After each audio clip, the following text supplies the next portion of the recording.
এই জগতে সত্যি কথার কোনো দাম নেই। বাড়িতে ছিল আজ একটা বিশেষ দিন, আর সেই উপলক্ষে প্রথমবার নিজের হাতে বানালাম কড়াইশুঁটির কচুরি। নমস্কার বন্ধুরা, কেমন আছো তোমরা সবাই? রিয়াজওয়ার্ল্ডের আরেকটা নতুন ভিডিওতে তোমাদের সবাইকে জানাই আরও একবার স্বাগত আর অনেক অনেক অভিনন্দন। আমি রিয়া, আজকে চলে এসেছি তোমাদের সাথে শেয়ার করতে আরেকটা নতুন দিনের নতুন ব্লগ নিয়ে। তো সকালবেলা দেখো, আজকে কিন্তু আমরা সকলে চা খেয়ে নিয়েছি। আর আমার বোন আর বোনের পর আর ওর সাথে আমার মেঘসোনা এসেছে আজকে আমাদের বাড়িতে। না না, আজকে না, ওরা তো আগের দিনই এসেছে, তাই ওদেরকেও কিন্তু চা দিয়ে দিলাম। আর এখন আমি চলে আসলাম উপরের ঘরের বিছানাটা তুলে নিতে, কারণ নিচের ঘরে তো ওরা ঘুমিয়েছিল, তাই আমি আর বোনও কিন্তু আজকে এই উপরের ঘরটাতেই চলে এসেছি। তো এখানেই ছিলাম। আর হঠাৎ করেই আমাদের বাড়িতে এই বোনের আসার একটা তো বিশেষ কারণই রয়েছে। তো তোমরা আমার সাথেই থাকো, সমস্ত কিছুই পরপর জানতে পারবে। আর এখন দেখো, আমি কিন্তু চলে এসেছি স্কিপিং করতে, আর আজকে কিন্তু স্কিপিংটা আমি ছাদেই করে নিয়েছি। এখন চলে আসলাম এক্সারসাইজ করতে প্রতিদিনকার মতো। যারা যারা আমার ভিডিও দেখছো তাদের জন্য আমার একটাই বলার কথা, যে ভিডিওটা কিন্তু সম্পূর্ণ দেখো, স্কিপ করো না। আর একটা জিনিস, যে যারা যারা আমার ভিডিও দেখছো অবশ্যই আমার ভিডিওতে একটা কমেন্ট করেছো। তোমাদের সেই মূল্যবান কমেন্টের মাধ্যমে আমি কিন্তু পৌঁছে যাব তোমাদের কাছে। না হলে কি বলো তো, কারা কারা বা কে কে আমার ভিডিও দেখছো সেটা তো আমি বুঝতে পারবো না, আর আমিও কিন্তু তাহলে তাদের কাছে যেতে পারবো না। আর তোমাদের সাথে কথা বলে নিতে নিতে আমার কিন্তু এক্সারসাইজও হয়ে গেছে। আর এদিকে দেখো, আমার মা না সকালবেলায় আজকে রান্না চাপিয়ে দিয়েছে, কারণ আজকে যেহেতু বাড়িতে জামাই আছে, তাই সেই জন্য একটু ভালো করে রান্না করতেই হবে, অন্যদিন যেমন তেমন। আর তার উপর ওই যে বললাম আজকে একটা বিশেষ দিন, তো সেই উপলক্ষে তো অনেক রকমের রান্না বান্না হবেই। তো সেই জন্য দেখো, মাও এদিকে রান্না চাপিয়েছিল, আর এদিকে আমি দেখলাম যে বাবা মাংসটা নিয়ে চলে এসছে। তো আমি সেটা কিন্তু ধুতে বাইরে চলে আসলাম, কারণ ওইদিকে যেহেতু ঘরের যে রান্নাঘরটা, তো সেখানে মা কাজ করছিল, দুজনে মিলে কাজ করতে অসুবিধা হবে, আর চারিদিকে সব কিছু ছড়িয়ে ছিটিয়ে আছে। তাই কিন্তু আমি বাইরেই মাংসটা ধুয়ে নিয়ে তারপরে টক দই দিয়ে আর লবঙ্গ, গোলমরিচ, দারচিনি, এলাচ সমস্ত কিছু দিয়ে ওটা ম্যারিনেট করে কিছুক্ষণের জন্য রেখে দিয়েছি। তারপর এদিকে চলে আসলাম, আলুগুলো কেটে নিয়েছি, তারপর এদিকে পেঁয়াজগুলো কিন্তু আমি কুচি করে নিচ্ছি। আর জানো তো, একটা ছুটির দিনে না অনেক রকমের কাজ থাকলে তো কাজগুলো কিন্তু তাড়াহুড়ো করেই করতে হয়। তাই সেরকমও কিন্তু আমার আজকে অনেকগুলো কাজ আছে পরপর। তো সেই দেখো, আমি যতটা পারছি তাই মার কাজে সাহায্য করছি, আর তাড়াহুড়ো করেই কিন্তু সমস্ত কাজগুলো করে নিচ্ছি। আর ও হ্যাঁ, একটা কথা তো তোমাদেরকে বলাই হয়নি, এটা কিন্তু রবিবার দিনের ভিডিও। আর এডিট করে উঠতে উঠতে আমার বেশ খানিকটা সময় লেগে গেছে, তাই কিন্তু আর তোমাদের সাথে তাড়াতাড়ি শেয়ার করে ওঠা হয়নি। আর এই দিকে দেখো, মাংসটা কিন্তু কষানো হয়ে গেছে, আর এখন তাই ঝোলটা দিয়ে দিলাম।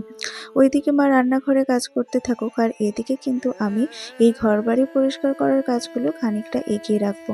আর বাড়িতে একটা বাচ্চা আসলে জানোই তো কত কি হয়, চারিদিকে সব জিনিসপত্র ছড়িয়ে ছিটিয়ে রয়েছে, আর সেগুলোই আমি যতটা পারলাম গুছিয়ে রাখলাম। আর এখন কিন্তু আমার মেঘসোনা অন্য ঘরে ঘুমোচ্ছে, আর তাই দেখো আমি এই সব ঘরবাড়িগুলো পরিষ্কার করে নিচ্ছি। আর ও যতক্ষণ ঘুমায় না, তখন সমস্ত কাজগুলো না একদম আওয়াজ না করে আস্তে আস্তেই করতে হয়। আর এদিকে দেখো, আমার বাবাও কিন্তু খেতে বসে পড়েছে, আর পাশে আমি আস্তে আস্তে ঘরটা ঝাড় দিয়ে নিলাম। আসলে কি বলতো, ওই যে একদিন বলেছিলাম যে আমার বাবার কিন্তু শরীরটা বিশেষ ভালো না, তাই সব সময় ওষুধপত্রের ওপরেই চলতে হয়। তাই বাবাকে তো ঠিকঠাক টাইম মতো খেতেই হবে। তাই বাবা খেতে বসে পড়েছে, আর আমি কিন্তু পাশ দিয়ে তাই ঘরটা পরিষ্কার করে নিচ্ছি। আর ঝাড় দেওয়া হয়ে গেছে, তাই আমি এখন চলে আসলাম ঘরটা মুছে নিতে। আর মোছা হয়ে গেলেই তারপর কিন্তু আমাকে তাড়াতাড়ি করে আবারও বেরোতে হবে অন্য এক জায়গায়। ওই যে বললাম, একটা ছুটির দিনে থাকে অনেক রকম কাজ, আর তখনই কিন্তু তাড়াহুড়ো করে সমস্ত কিছু করতে হয়। আবার যেখানে যেই সময়টা দেওয়া আছে, অর্থাৎ যেই সময়ে যাওয়ার কথা বলা আছে, যদি সেই সময়ে না যাই, সেই সময়টা পেরিয়ে গেলে তো হবে না। তাই সেখানেও কিন্তু আমাকে যাতে টাইম মতো আমি পৌঁছাতে পারি সেদিকটাও দেখতে হচ্ছে। আর সমস্ত বাড়িটাই মোছা হয়ে গেছে। এখন এই উঠোনটাও জল দিয়ে ধুয়ে ভালো করে পরিষ্কার করে দিয়ে এই যে আমি বেরিয়ে পড়েছি একটা বিশেষ কাজে। তো সেখানে টাইম দেওয়া ছিল এই ১:৩০টার মধ্যে যেতে হবে। তো আমি কিন্তু সেরকম টাইম মতো এখানে চলে এসেছি। তারপর এই ফেরার পথে চলে আসলাম কেকের দোকানে। হ্যাঁ, এখন আমি তোমাদেরকে বলবো আজকে কী বিশেষ দিন। আজকে আমার ছোট বোনের জন্মদিন। সেই উপলক্ষে বোনরাও এসেছে। আর দেখো এই কেকটা আমি বিকেলবেলাও নিতে পারতাম, যেহেতু রাত্রিবেলা কাটা হবে, কিন্তু ভাবলাম যে একবার যখন বাড়ির বাইরে বেরিয়েছি তো একবারে আমি কেকটা এখনই নিয়ে যাই, নাহলে পরে আবার কখন না কখন বেরোবো। আর এখন কিন্তু অনেকটা বেলা হয়ে গেছে, প্রায় 3:30 বাজে। আর আমি যেহেতু বাইরে ছিলাম, আমার জন্য কিন্তু আমার ছোটো বোনও না খেয়ে এভাবে বসেছিল। আমি বলেছিলাম যে আমি আসলে তারপরে কিন্তু তুই খেতে বসবি, কারণ আমি ভেবেছিলাম যে এইভাবে একটু সুন্দর করে সাজিয়ে দেবো।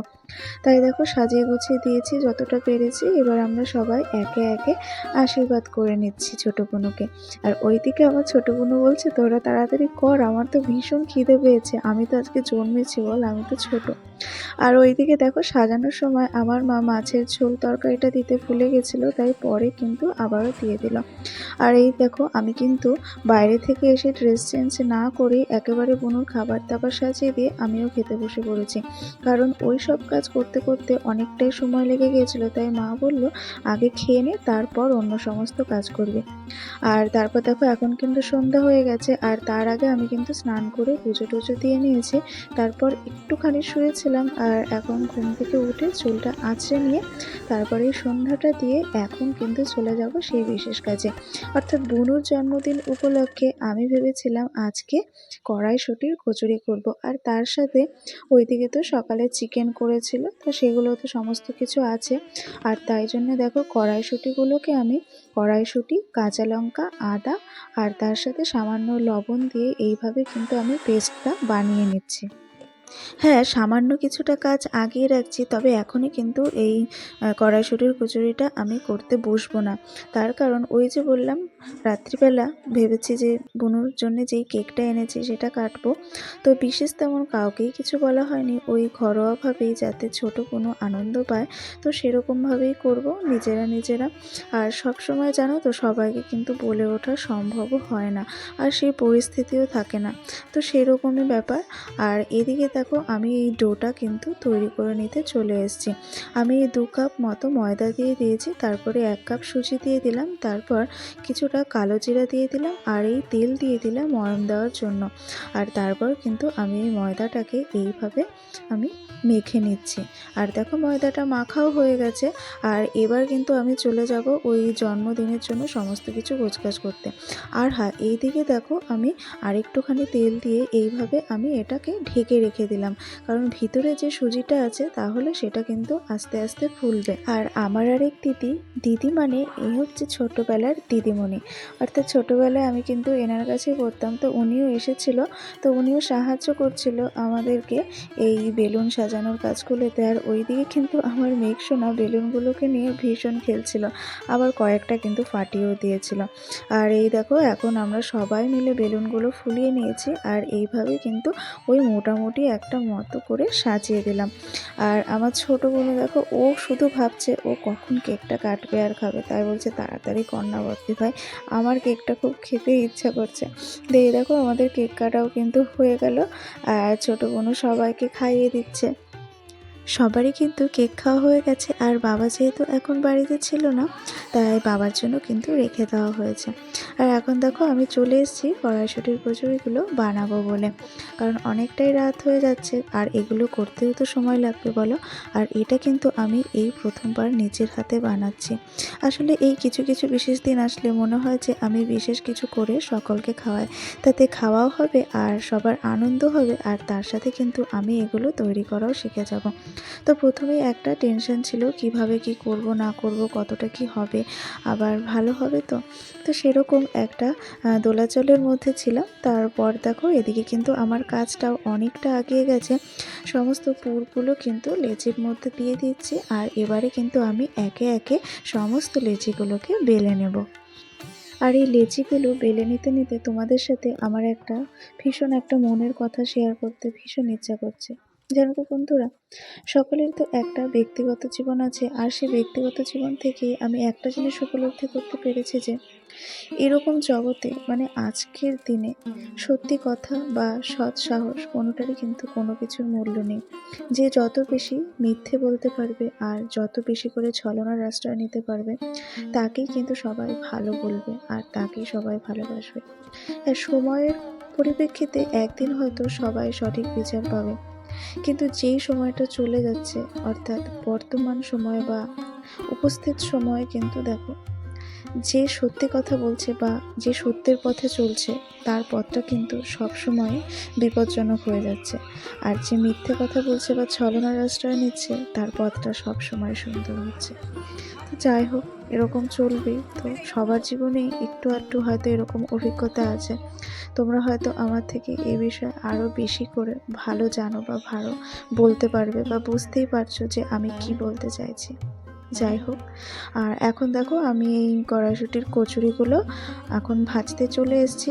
আর যখন আমি একটা একটা করে দিচ্ছি না, প্রত্যেকটা কচুরি কিন্তু ভীষণ সুন্দরভাবে ফুলেছিল। আর প্রথমবার আমি এটা তৈরি করলাম, আর প্রথমবারই যে এত সুন্দরভাবে ফুলবে এটা কিন্তু আমি আশাও করিনি, জানো তো।